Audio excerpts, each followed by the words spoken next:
The Scene projects are brought to you by these fine sponsors: Cliff Avenue Upholstery and Restoration,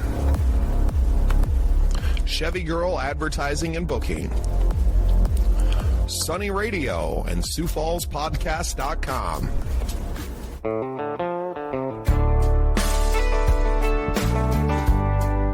Welcome into a very exciting episode of The Scene. I am your host, Bubba Startz, and with me today are the boys from Roseland. What's up, fellas? I'm Bubba. We got Gavin, we got Cameron. I feel like we're in the Brady Bunch, boys. I love this Zoom thing. Yeah, been a while since I've seen the Brady Bunch, so it does reminisce. Yeah. Well, it's great, man. I know fans of the show are going to recognize you guys. We got together at the MCMO Awards way back in April. It feels like it could have been 5 years ago at this point. It hasn't even been 6 months, or maybe just past 6 months now, right? Yeah. But you guys were at another award show, and that's what we're kind of here to talk about. You guys are fresh off a big win at the Josies. Why don't we start with, what was the nomination, and kind of walk us through that moment before, and then obviously walking on stage and winning. It was crazy, man. Yeah, we had four. Go ahead, Cameron, let them know. Yeah, we had 4 nominations, dude. 2 music video nominations.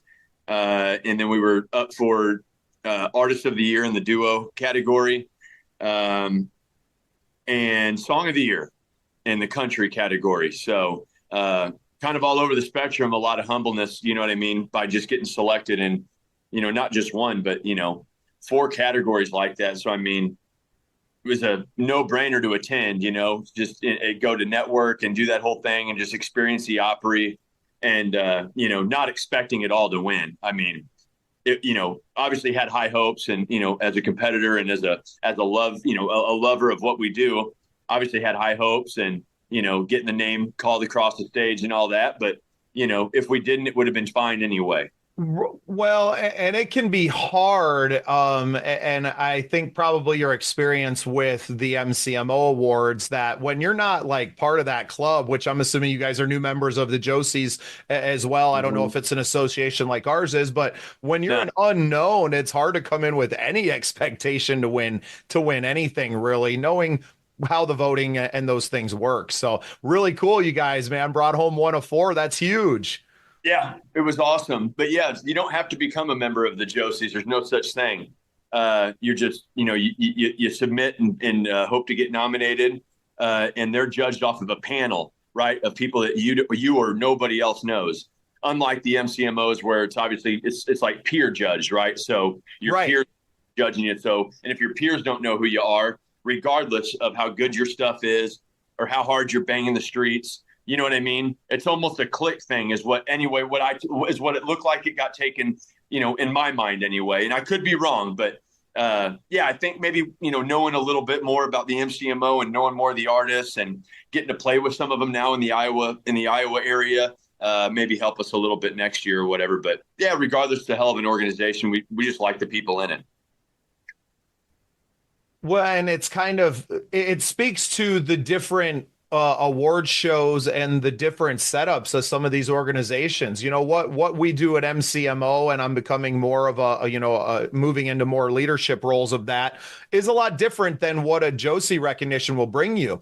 The award, the Josie, it has a gravitas, right? It does mean something. They've built a name because they come out, and winners are of a quality, right? It's not a popularity contest necessarily. You are judged by this panel. There is a merit to it, right?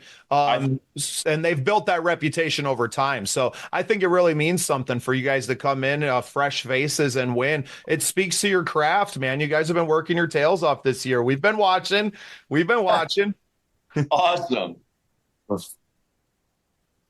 So Gavin, what was kind of highlights from the trip for you? I know you guys spent a few days in Nashville and got to do a lot more than just the awards show. What were some of the highlights? Yeah, so we had a little bit of a list going down there of things we wanted to accomplish because as much as it was a trip, it was a business trip. And so as we were down there, we wanted to make connections. Like for instance, we met up with Morgan Wallen's guitar player, had coffee with him, made friends, great connection. We wanted to meet up with a Nashville artist named Jason Cross, and he killer. And we went to a show at the Dirks Bentley bar and got to talk to him, talk about maybe playing shows with him. Then when our goal was to get in and play a show down in Nashville. And, we went in and did did a little work and ended up hopefully getting in there in 2025. So, and then on top of all that, we got to win a Josie Award. So it was very successful trip in multiple ways. And that was definitely my highlights, is just getting everything we needed done. And that's probably my favorite part about you guys. When we met at the MCMO Awards, you guys were there, kind of flying solo. It seemed, for us too, we were there similarly. We didn't really know anyone. We had a few people. Even the people from our state weren't people that we knew very well. So I saw you guys there working. Obviously, our work is the same. We market, man. We network.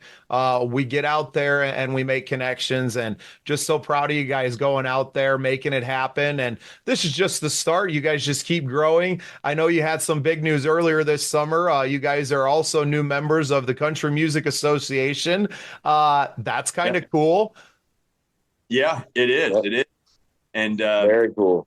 Believe it or not, we just got an invitation to the Academy of Country Music. So a couple big time organizations that we have no idea what it does for us, but humbling, right? And that's, I think maybe a testament of just maybe we're doing something right here, and just continue to do the work speaks for itself. And speaking of that, we're going to have to get your guys' songs on a few of the shows here. And obviously after today, we'll definitely make that happen. But it's just the rooms, right? You're able to get in there and walk into a different room, a different group of people to network with. That can open doors for you, right? I mean, now you're 1 degree of separation away from Morgan Wallen right now, man. Who knows? It might not be the whole tour, but maybe somebody gets laryngitis in St. Louis, right? And man, those guys from Roseland are right up the street, and maybe it's those little things that make this music business go round. And being a member of the CMA, the Academy, right? Like they all matter. They all aren't. I don't think there's a big break anymore. Like there's not one thing that does it for you. That's it. It's kind of a succession of breaks. You guys have been on this ride. You've been making all this progress, and each one of these little things is just a stepping stone to that next one. And maybe in 5 years, we're talking about a full scale, national tour tagging along with somebody, or it could be next year. It all depends on how hard you're willing to work. And you boys work hard. Your rise has been straight up, man. It's been crazy. We started last year releasing music, and we've been playing shows for less than a year. This thing is only a year old, and look where we're at. And I just think it's absolutely crazy. You're on a rocket ship, man. The momentum has been insane. That's why I had to get you now. I thought this thing was a 5-year deal. I was like, we ain't going to do shit for 5 years probably. And sure enough, look, I mean, good Lord. Yeah, me and Cameron together it's a real power group for sure, because I was the same way in a hard rock band that I'm in, and Cameron was the same way in his. So when you put us together, we just and that's what kind of happened. So you guys were both kind of driving your own projects and kind of moving parallel in your careers, but it's really when you came together that you were able to double the output and to just have, I know what it's like to feed off of people like that too, right? Oh, especially when you're able to get together. I know you guys don't live in the same town, right? Not even the same state. That's crazy. Yeah. That's crazy. Just to collab, and I'm sure you guys talk on Zoom a lot and going back and forth and throwing music. Yeah, just wild. And all of it by the beauty of the internet, right? And the social networking and it's crazy. I know we talk a lot of shit on social media and all of the negatives, right?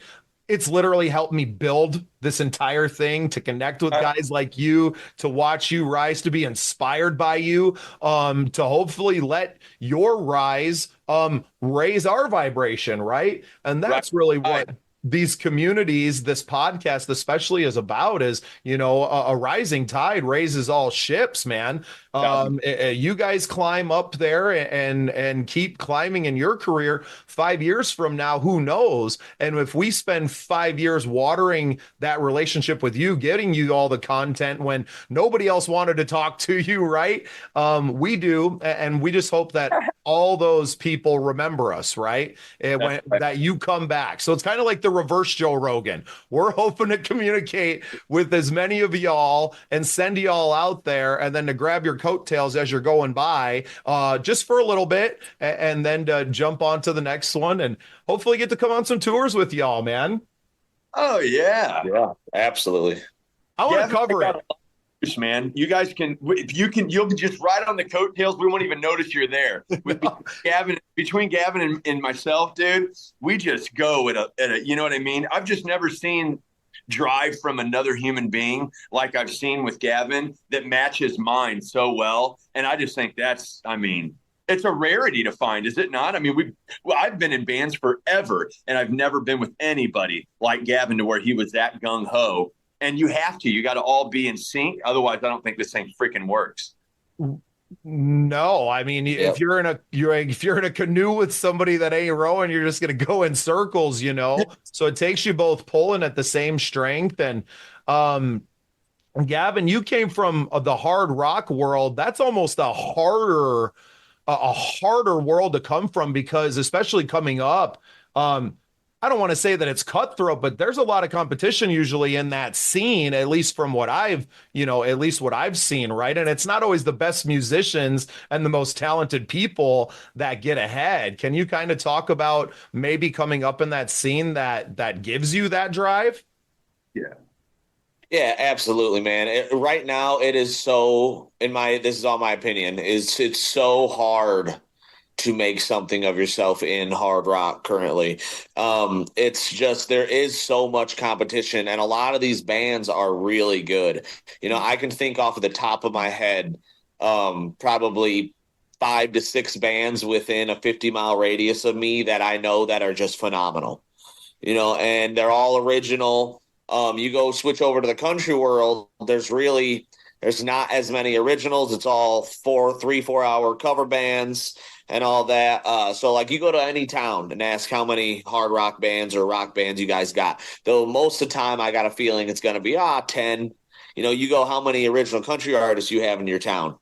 Maybe 1. And that's what seems like from coming from the hard rock world. It's just so much good competition, and I'm not scared of competition, but I do have a deep love for country music, and I feel like this is what I was getting drawn to, man. And especially when I met Cameron, it all just kind of snowballed down the hill. So we, Gavin, do you feel definitely that country's our home?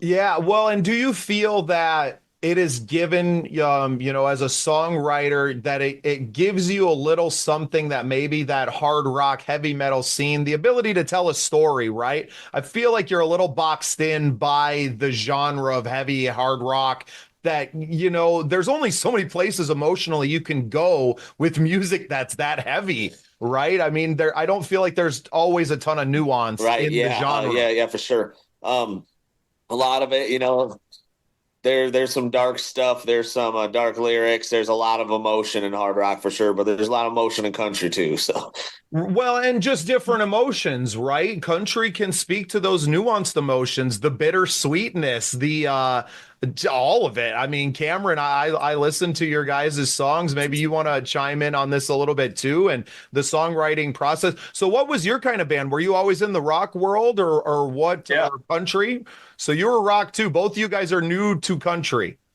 New to country in regards to creating country. Yes. Right. But yeah, the emotion thing is, there's emotion in all music, right? Just like you're saying, but what we're able to tap into is, we're able to tap into every single emotion. One day we can write a song about reminiscing on what summer Saturday nights used to feel like to us in high school, right? Where you had no responsibilities, or whatever, college, you're drinking with your friends. Or how about that night that, you met maybe the one that got away, right? At a bar, when you're in your mid 20s. And then maybe maybe a loved one's passed away or what. You see what I'm saying? Like, Yeah. they're not boxed in with country.